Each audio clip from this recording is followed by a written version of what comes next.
ชะตาเราเอ่ยใหญ่หนูเกิดมาคืนกรรมไม่อาจทำตามดังที่หัวใจเราปรารถนาคนได้ไม่รักคนรักไม่ได้สุขสมอุราชาตินี้เกิดมาเหมือนว่าแค่คุ้นเคยกัน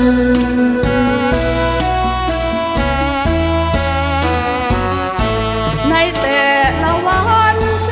นทรมานดีชะตาบ่งชี้ให้ได้เคียงคองคนไม่ใฝ่ฝันคนอยู่ทนฝืนทุกคืนทุกวันคนใจไม่รักยากจะสุขสันต์ได้เพียงกายนั้นใจฉันมอบให้อีกคน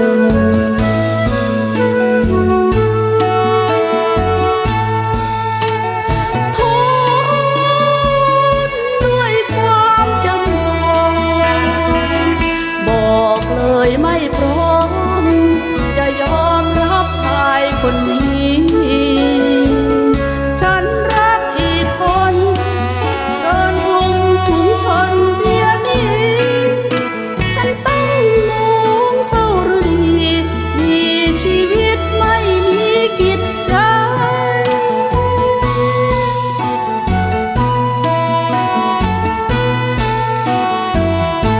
จะทำชะไหน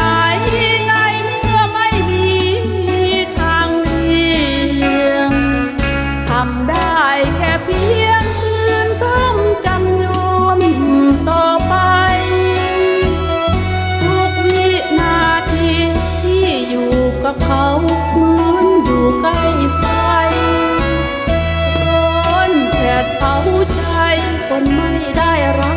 กแต่ต้องจำยอม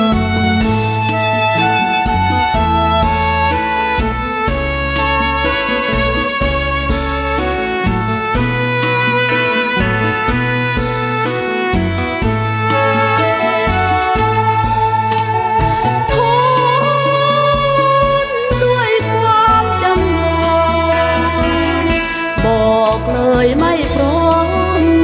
จะยอมรับชายคนนี้ฉันรักอีกคนโดนรุมถุงชนเสียนี้ฉันต้องมองเศร้าหรือดีมีชีวิตไม่มีกิจใจ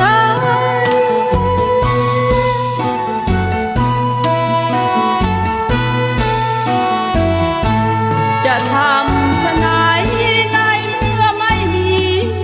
ทางเลี่ยง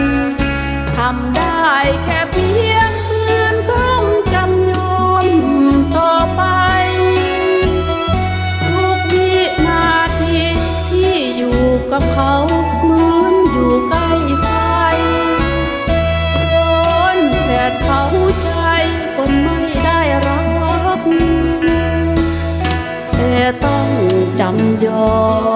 ม